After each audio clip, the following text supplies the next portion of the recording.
आजकल जिस तरीके से देश में आईएएस पूजा खेड़कर की चर्चा हो रही है और यूपीएससी के ऊपर आरोप लगाए जा रहे हैं, उससे लगता है कि देश में बाकी सारे मुद्दे तो गायब ही हो गए हैं। लेकिन ऐसा नहीं है, देश में बहुत ही सीरियस मुद्दे भी लगातार चर्चा में हैं। और उसी तरीके का राजनीतिक खेमे में एक बहुत ही इंपॉर्टेंट न्यूज़ जो कि आजकल चर्चा में है, वह है महाराष्ट्र असेंबली ने एक अर्बन नक्सल को कंट्रोल करने के लिए, अर्बन एरिया में जो नक्सलिज्म के तत्व हैं, जो नक्सलिज्म को सपोर्ट करने वाले मेंबर्स हैं, उनको कंट्रोल करने के लिए महाराष्ट्र असेंबली में एक विधेयक प्रेजेंट किया है। अब मुद्दा ये उठता है कि ये जो विधेयक प्रेजेंट किया गया है, इसको लेकर के सरकार और विपक्ष दोनों के अलग अलग दावे हैं। सरकार कह रही है कि यह बिल इसलिए इंट्रोड्यूस किया गया है ताकि जो अर्बन क्षेत्र में, शहरी क्षेत्रों में नक्सली को सपोर्ट करने वाले मेंबर्स हैं, उनको कंट्रोल किया जा सके।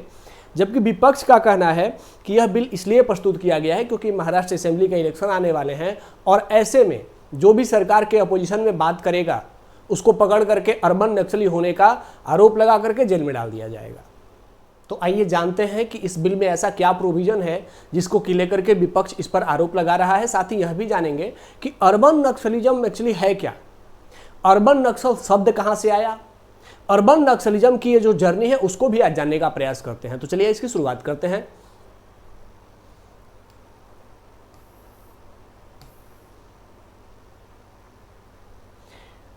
अगर हम इस बिल की बात करें तो इस बिल का नाम है Maharashtra special public security act 2024। 2024 में यह बिल इंट्रोड्यूस किया जा रहा है और ऐसा नहीं है कि यह पहली बार है कि कोई स्टेट ऐसा बिल इंट्रोड्यूस किया है, बल्कि इसके पहले भी आंध्र प्रदेश, तेलंगाना, छत्तीसगढ़ और उड़ीसा, इन 4 राज्यों में ऐसे ही बिल, उनके पब्लिक सेफ्टी से जुड़े हुए और अर्बन नक्सलिज्म को कंट्रोल करने के बिल, वहाँ के राज्यों ने पहले से ही उसको एक्ट बनाकर रखा है। चलिए सबसे पहले जान लेते हैं कि इस बिल में क्या क्या प्रोविजन किया गया है। इस बिल में प्रोविजन किया गया है कि अगर कोई ऐसा अपराध करता है या ऐसे अपराध में शामिल होता है जो अर्बन क्षेत्र में रहते हुए नक्सल गतिविधियों में पाया जाता है या नक्सलियों को इनडायरेक्टली और डायरेक्टली सहयोग किया जाता है, तो राज्य सरकार उसे अर्बन नक्सली घोषित कर सकती है।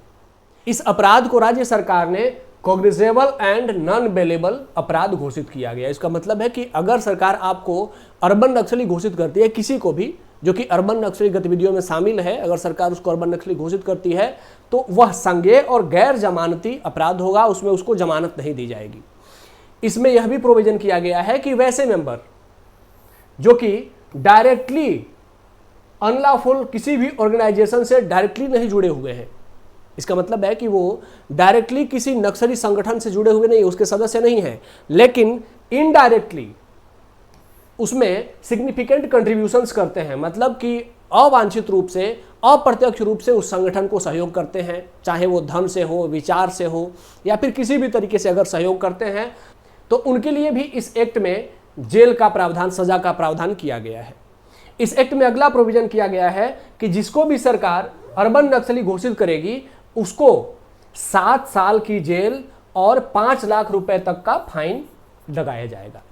सरकार ने इससे बचने के लिए भी एक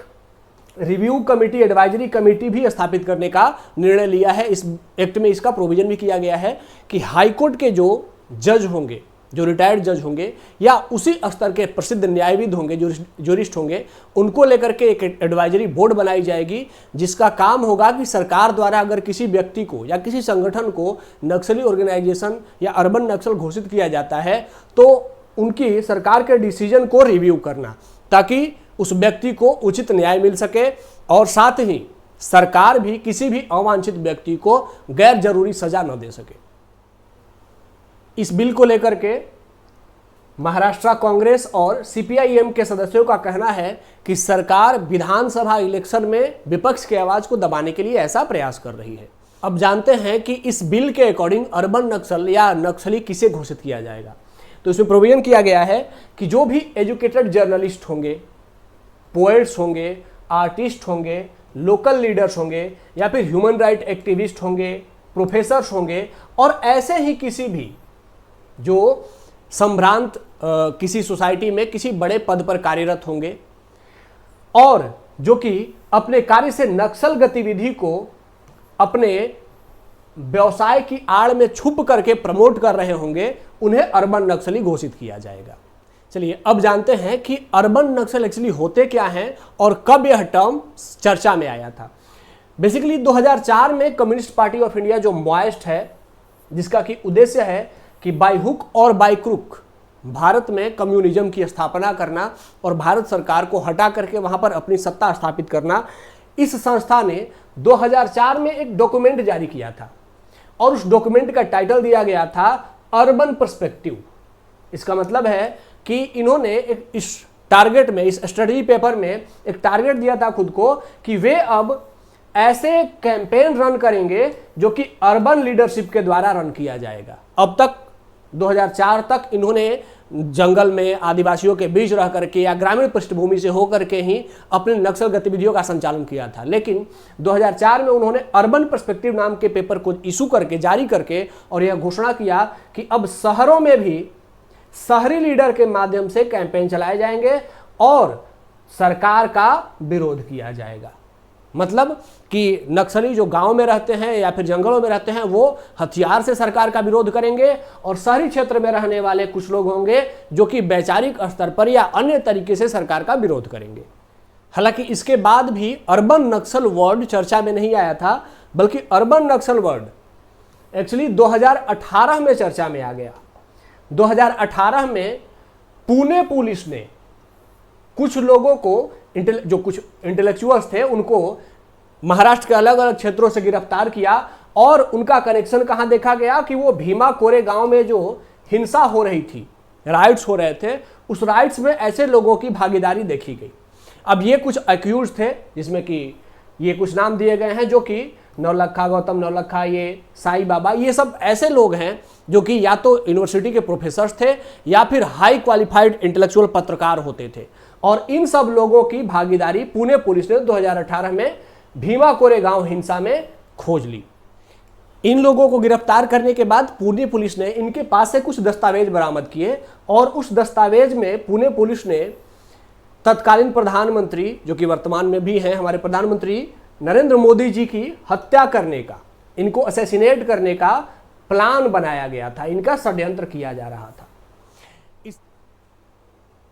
बाद में तत्कालीन जो हमारी यूनियन मिनिस्टर हुआ करती थी स्मृति ईरानी, इन्होंने एक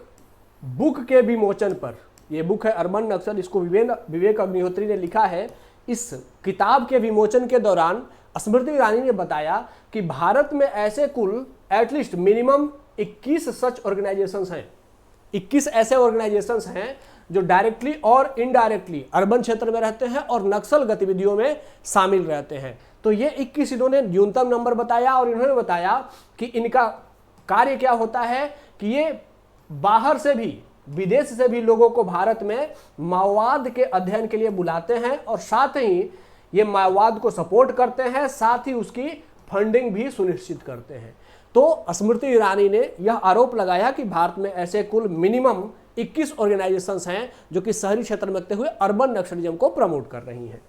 फिर अपने इसी मुद्दे पर, मूल मुद्दे पर आ जाते हैं कि महाराष्ट्र सरकार ने ये जो विधेयक प्रस्तुत किया है, प्रेजेंट किया है, यह विधेयक अर्बन क्षेत्र में जो नक्सली हैं उनको कंट्रोल करने, उनकी एक्टिविटी को कंट्रोल करने के लिए लाया गया है।